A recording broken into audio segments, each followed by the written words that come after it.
Meus irmãos em Cristo Jesus, a paz do Senhor. Tanto quanto lhe seja possível, abra comigo a sua Bíblia no livro do Evangelho segundo escreveu Marcos. Evangelho segundo escreveu Marcos, capítulo 11, versículo 20. Quando achar, diga amém. E passando eles pela manhã, viram que a figueira secara desde a raiz. Então Pedro, lembrando-se, falou: Mestre, eis que a figueira que amaldiçoaste secou. Ao que Jesus lhe respondeu: Tens fé em Deus? Porque em verdade vos afirmo que se alguém disser a este monte: ergue-te e lança-te no mar, sem duvidar no seu coração, mas crer que assim se fará o que se diz, assim será com ele. Por isso vos digo: tudo quanto em oração pedirdes, crede que recebestes, e assim será convosco.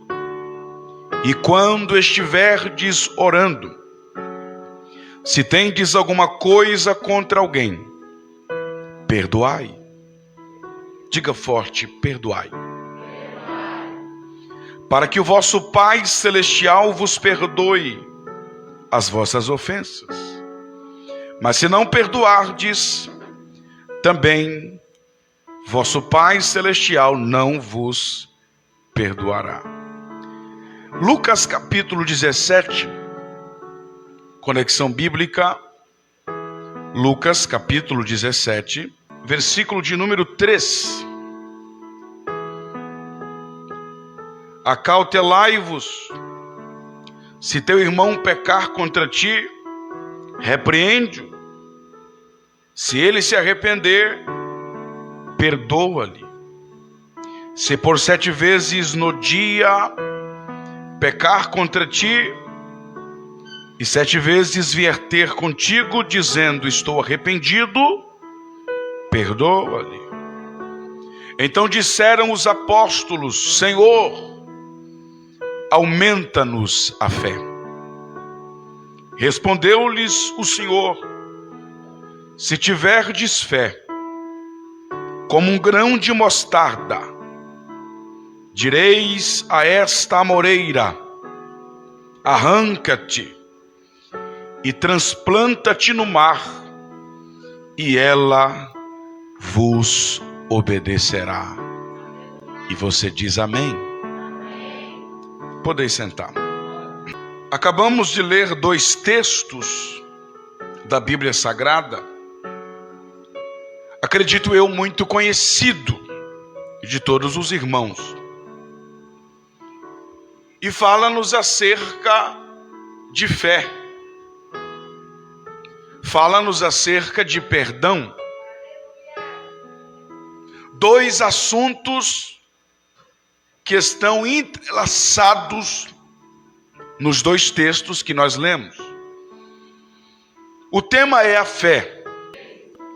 A fé que remove montanhas.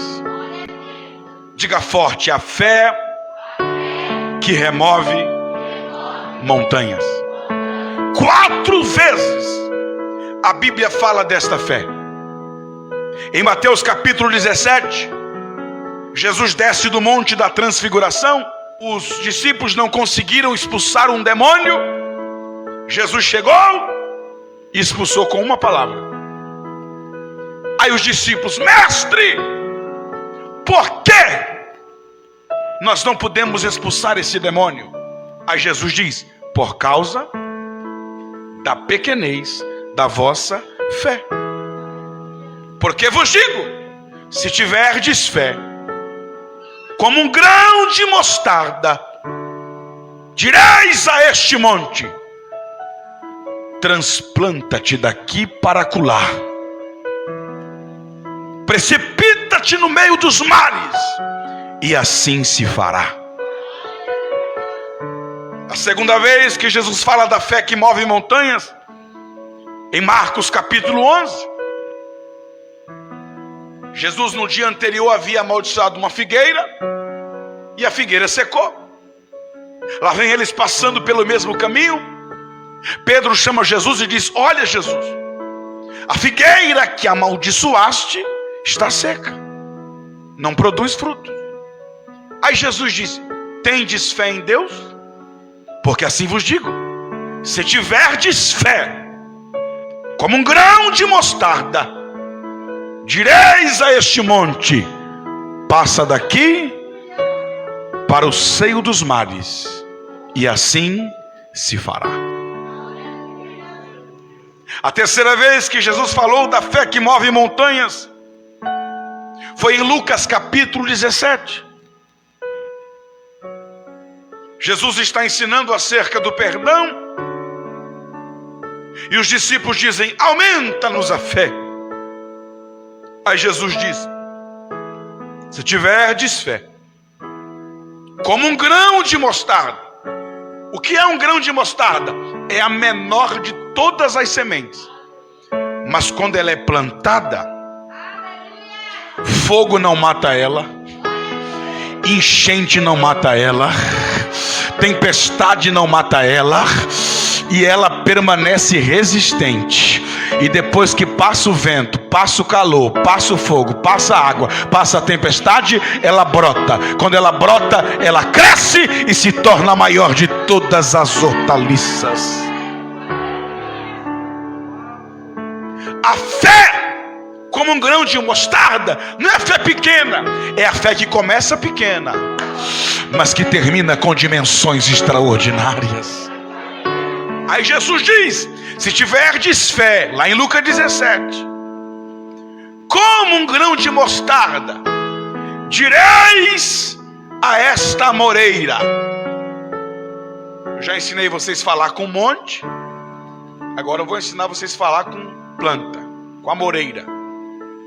Direis a esta amoreira: arranca-te daqui e planta-te no seio dos mares, e assim se fará.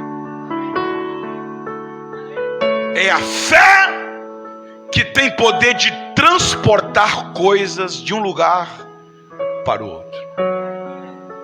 E a quarta e última vez que a Bíblia menciona a fé que move montanhas foi lá em Coríntios capítulo 13, quando Paulo diz: ainda que eu tivesse tamanha fé a ponto de remover montanhas, se eu não tiver amor, nada adiantaria.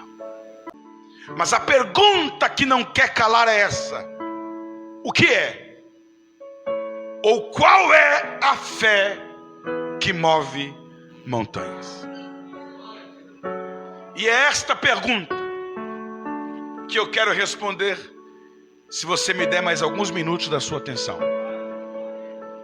Qual é a fé que move montanhas? Antes de responder qual é a fé que move montanhas, eu quero te perguntar: qual foi o profeta no Antigo Testamento que removeu uma montanha? Qual foi?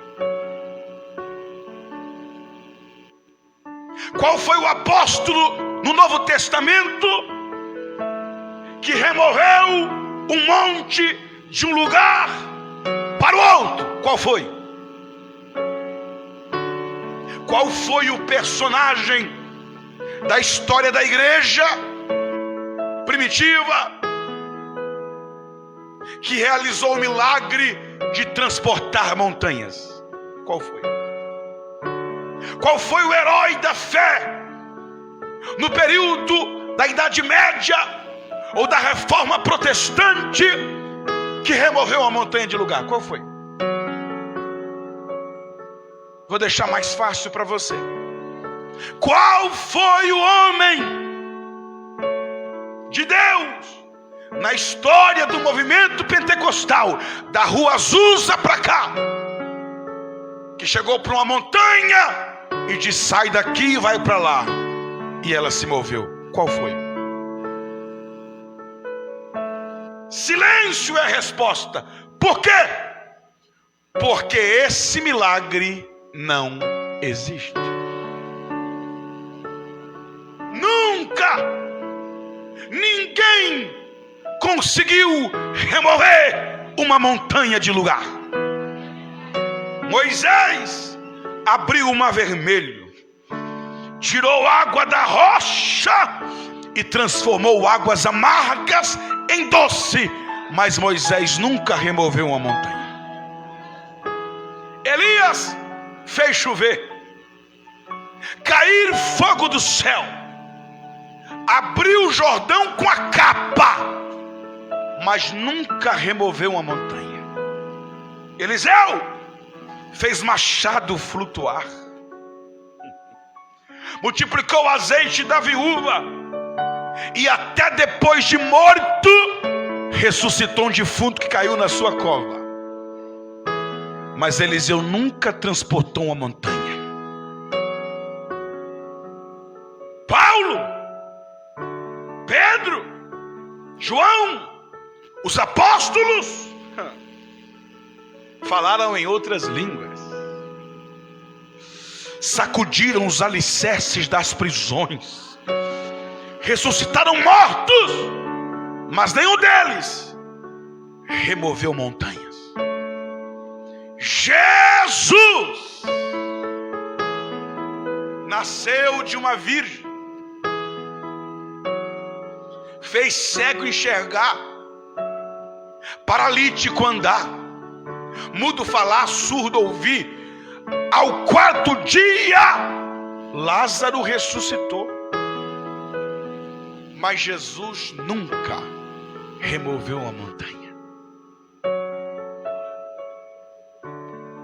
Será que toda a história da Bíblia, da humanidade, do cristianismo, do evangelho, ninguém teve fé ao ponto de transportar montanhas? Será que em toda a história do Antigo Testamento e do Novo, e a história da igreja, nunca alguém alcançou a fé que move montanhas? Porque este milagre simplesmente não existe. Aí eu pergunto, será que Moisés não tinha fé para remover montanhas? Será que Elias e Eliseu não tiveram fé para remover montanhas? Será que os profetas do Antigo Testamento, os apóstolos, os grandes vultos da fé, os heróis de Hebreus capítulo 11, que passaram pelo meio do fogo, que fecharam a boca dos leões, que morreram cerrado ao meio, será que esses homens não tiveram fé para remover montanhas? Porque esse milagre nunca existiu. Aí eu pergunto, por que esse milagre nunca existiu? Será que esses homens não tinham fé? É claro que eles tinham fé. E por que nunca removeram montanhas? É simples. Qual é o proveito de remover uma montanha e jogá-la no mar? Qual é a utilidade? Qual é o proveito de um milagre desta natureza? Monte, sai daqui e vai para o mar. Qual é o proveito? Nenhum. Qual é o propósito? Nenhum. E milagre que é milagre tem propósito.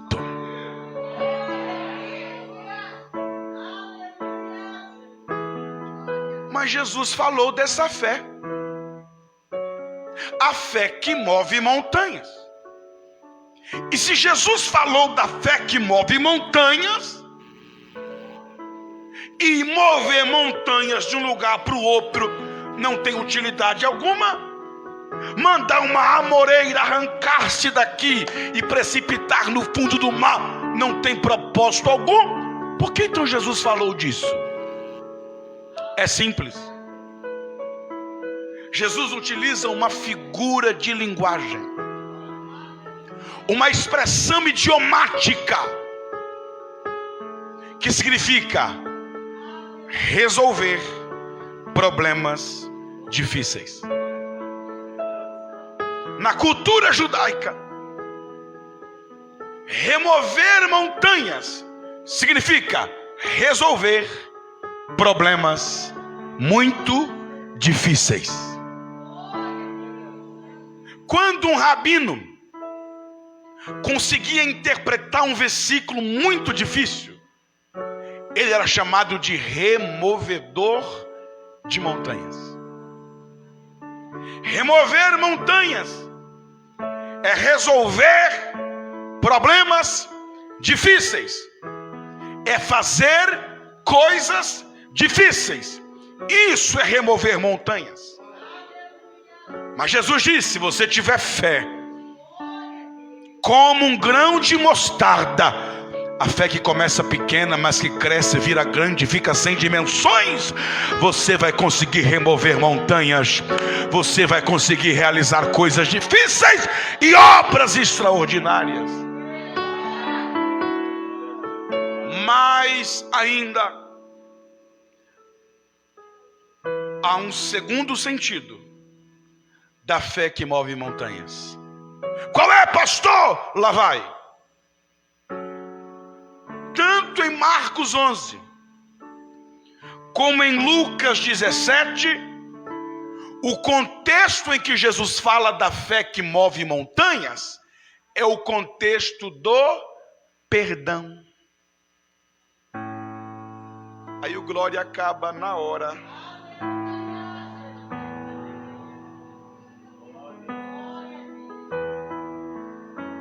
Para os discípulos, perdoar quem o havia ofendido era tão difícil, tão complicado, tão impossível como remover uma montanha.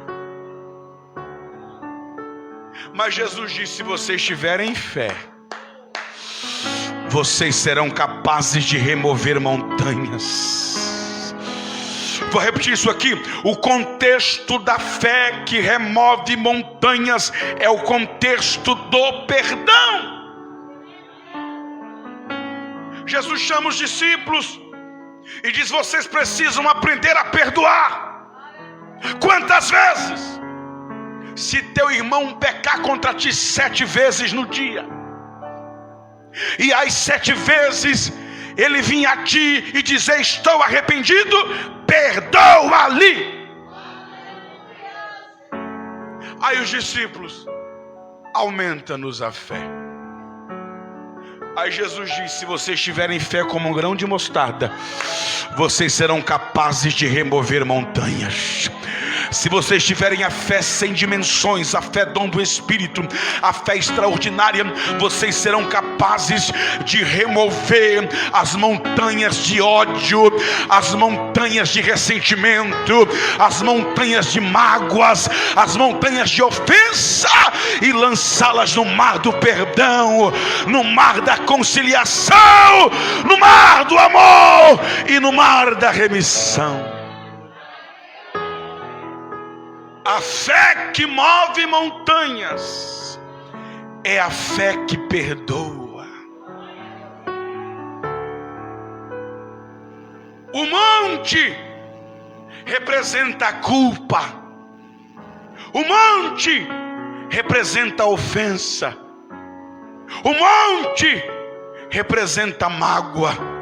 O monte representa o ressentimento. O monte representa a dor, a ira no coração de quem foi ofendido. Mas o mar representa o perdão. O mar representa o esquecimento. O mar representa o abraço, a compaixão, a misericórdia. E hoje Deus está dizendo na minha boca: é tempo de remover montanhas. É tempo de remover montanhas. É tempo de remover essas montanhas de ódio, de ira, de mágoa e de ressentimento do seu coração e transportá-la para o mar do perdão, o mar do amor, o mar da misericórdia. Aí os discípulos chegam para Jesus e dizem: mestre, a figueira secou. Aí do nada Jesus fala de fé. E mais do nada ainda ele fala de perdão. O que tem a ver figueira seca, fé e perdão? Jesus estava dizendo: ei, vocês precisam aprender a perdoar. Porque quem não perdoa é como uma figueira seca. Jesus estava comparando a fé como uma figueira e o perdão como os figos. Quem diz que tem fé, mas não perdoa, não passa de uma figueira seca. Aí Jesus diz: se tiverdes fé, fé é dom do Espírito, fé como um grão de mostarda que cresce, que agiganta-se, que não tem tamanho, que não tem dimensões, direis a esta moreira: arranca-te daqui. Está entendendo? Arranca a moreira daqui, ó. Arranca a moreira daqui, com todas as suas raízes de amargura, com todas as suas raízes de sentimento, e lança na onde? No mar do perdão.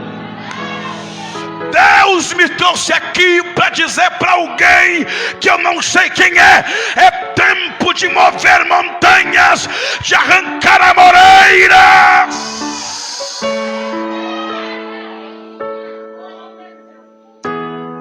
Com todas as suas raízes,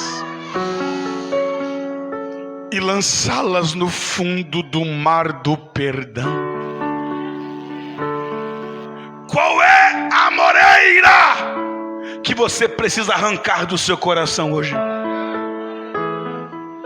Arranca, não deixa nem raiz. Esquece isso. Esquece isso. Ah, mas ele não me pediu perdão. Você viu os algozes pedindo perdão para Jesus? Não, mas Jesus perdoou do mesmo jeito. Jesus está dizendo que quem não perdoa não tem fé perfeita em Deus. E quem diz que tem fé, mas não perdoa, é como uma figueira seca, que só tem folhas, mas não produz frutos.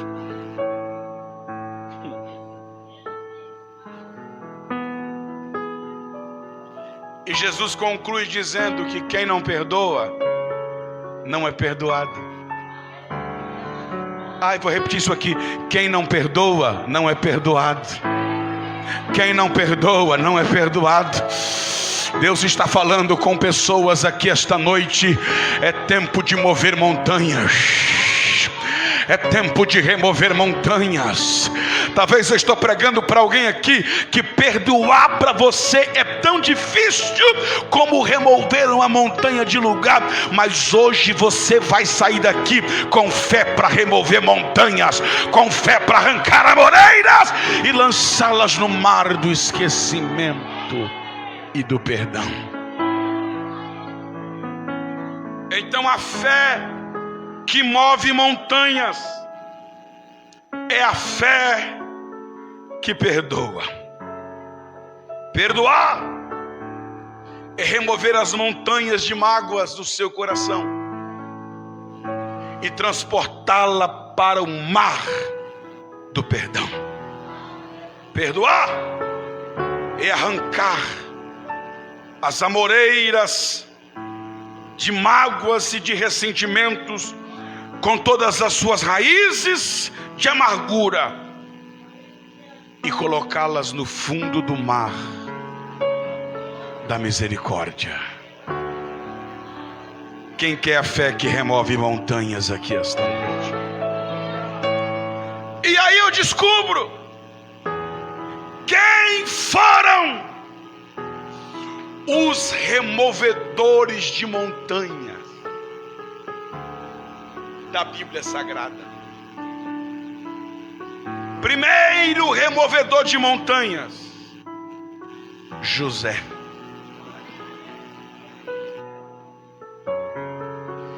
Primeiro homem na Bíblia que foi capaz de ter tamanha fé ao ponto de remover montanhas e lançá-las no mar, se chama José. Você conhece a história. O que os seus irmãos fizeram com ele? Lançá-lo na cisterna. Lançaram na cisterna. Traíram. Venderam. Mentiram. Rasgaram a túnica. Zombaram. Você sabe o que José passou por causa dos seus irmãos? Da inveja, do ódio que os seus irmãos sentiam dele. Passaram-se 22 anos. Quantos anos?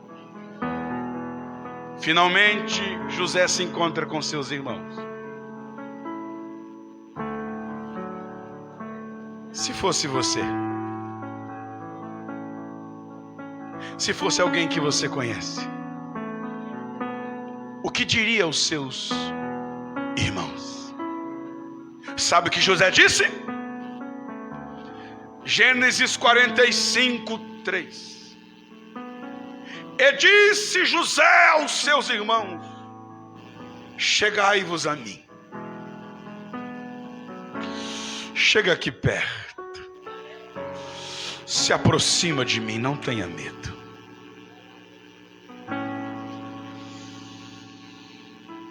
Eu sou José, vosso irmão. Me venderam, mas eu sou seu irmão. Mentiram contra mim, mas eu sou seu irmão. Me jogaram na cisterna, mas eu sou vosso irmão. Arrancaram a minha túnica, mas eu sou vosso irmão. Rasgaram ela, mancharam do sangue do cabrito, mas eu continuo vosso.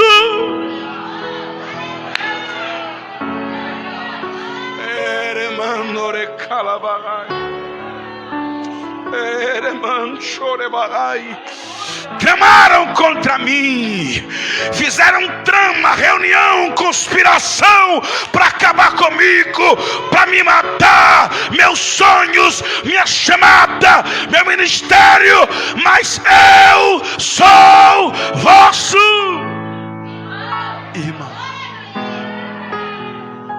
Apesar de tudo que vocês fizeram, eu sou José, vosso irmão, a quem vendestes para o Egito. Aí eles vão tremer na base. Aí sabe o que José diz para ele?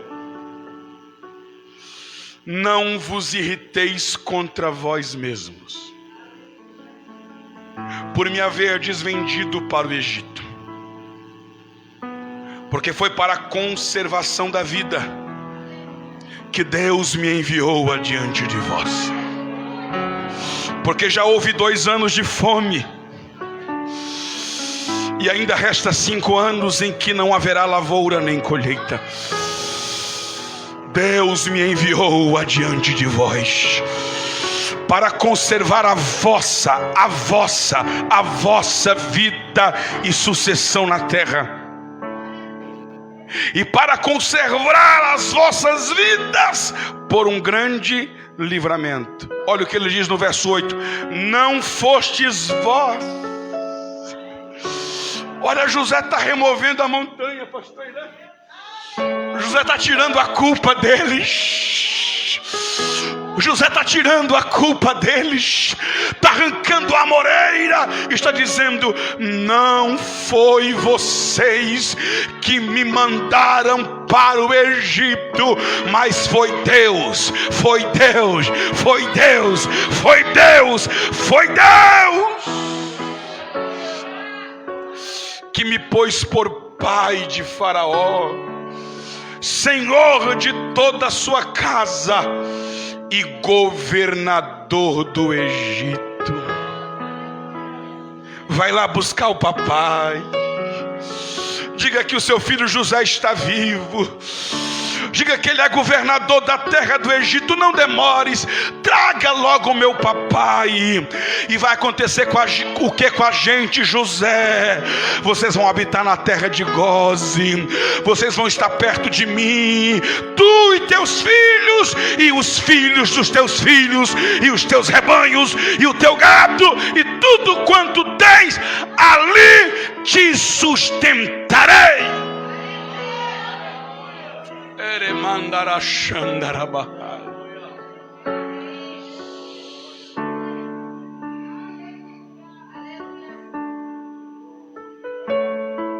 E lançando-se ao pescoço dos seus irmãos, chorou, abraçou e beijou.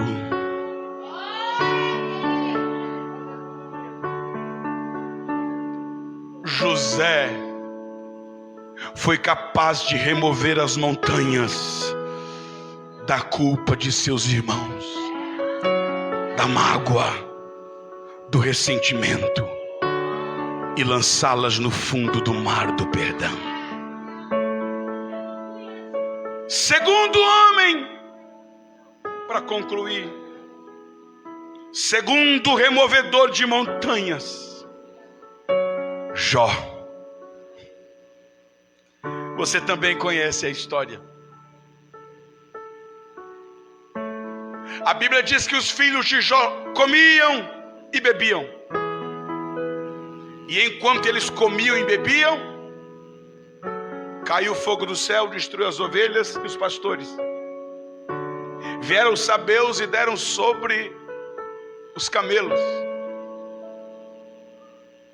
Veio os heteus, os beduínos, os ladrões do deserto, se dividiram em 3 bandos e levaram os jumentos, os bois, e os filhos estão comendo. De repente lá vem um furacão e derruba a casa e todos morrem. Quanto tempo leva uma refeição?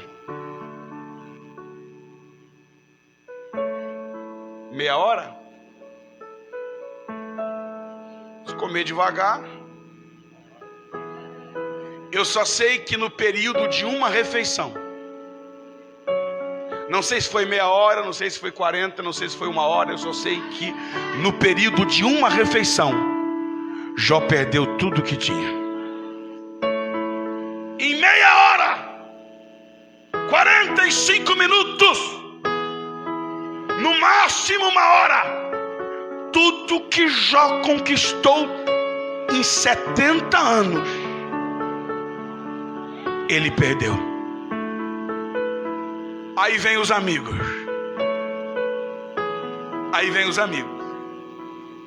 E ficam 15 capítulos acusando Jó, caluniando Jó. Jó, quando foi que um justo pereceu? Se você pereceu é porque você não é justo.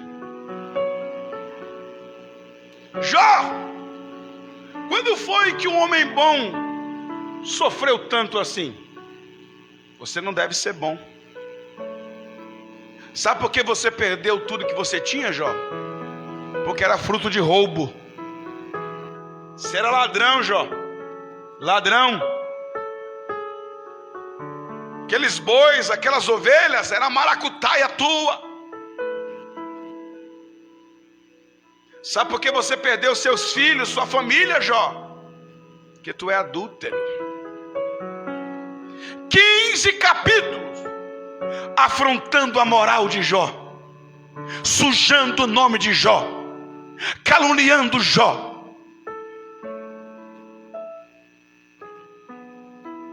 Mas lá no último capítulo, Deus vai lá na casa dos amigos de Jó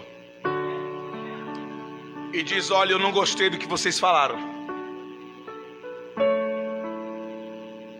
E eu estou pensando em matar vocês. Mas se vocês pegar um sacrifício, ir lá na casa de Jó,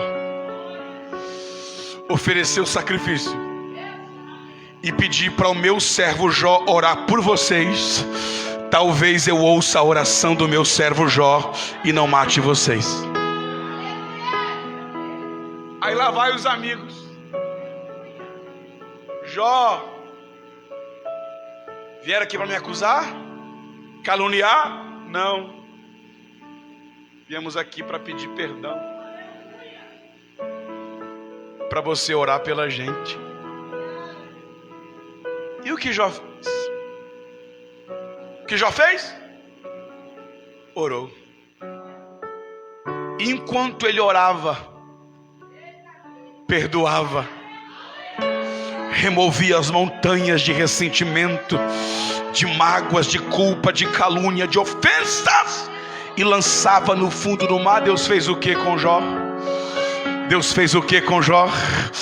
Deus restaurou a sorte de Jó, restaurou a pele de Jó, restaurou a carne de Jó, restaurou a saúde de Jó e lhe deu em dobro tudo quanto antes ele possuía.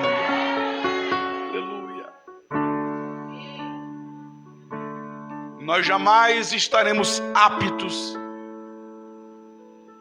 a vivenciar o melhor estágio, maior do que o primeiro, sem que antes nós alcancemos tamanha fé como de Jó, a ponto de remover montanhas, de arrancar amoreiras e lançá-las no mar do perdão. E eu encerro dizendo que o maior de todos os removedores de montanhas se chama Jesus. Ele perdoou o paralítico de Cafarnaum. Ele perdoou a mulher adúltera. Ele perdoou Pedro por ter negado 3 vezes. E lá na cruz, ele olha para os soldados romanos que tanto o maltrataram, que os bofetearam, que os chicotearam, que lhe deram socos, pontapés, que blasfemaram, que xingaram, que desonraram, que arrancaram a sua roupa, que rasgaram ela, que sortearam os pedaços, porque cuspiram na sua face. E sabe o que a ovelha muda disse? Pai, perdoa-lhes, porque não sabem o que fazem.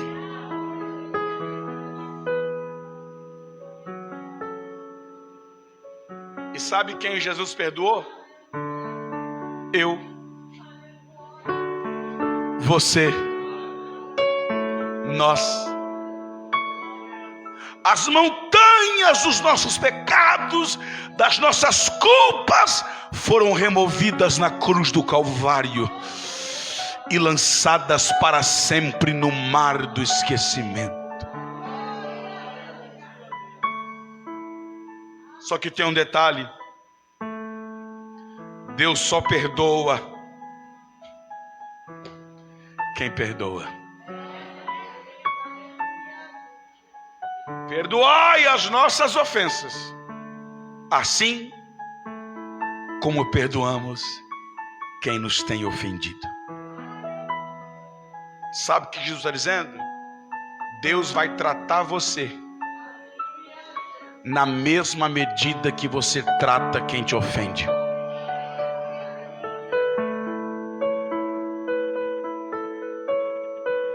E se ele pecar contra mim 7 vezes no dia, se ele vier a ti e dizer estou arrependido, perdoa-lhe. Só 7? Não, 70 vezes 7.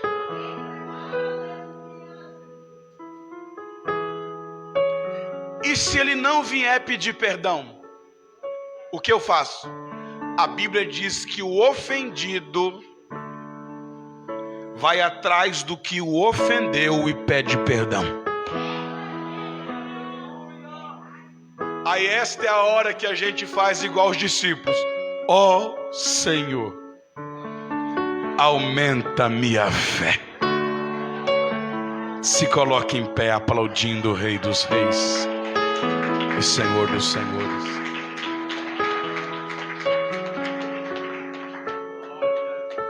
Esta é a minha oração.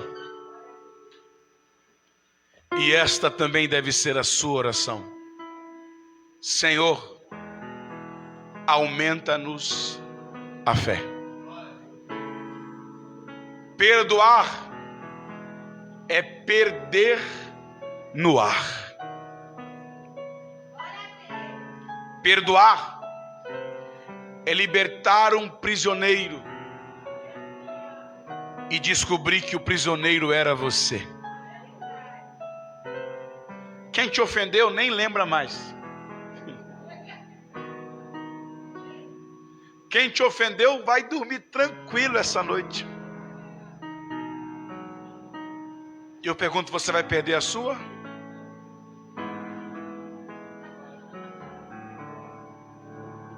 Eu tinha 1001 sermões para pregar esta noite.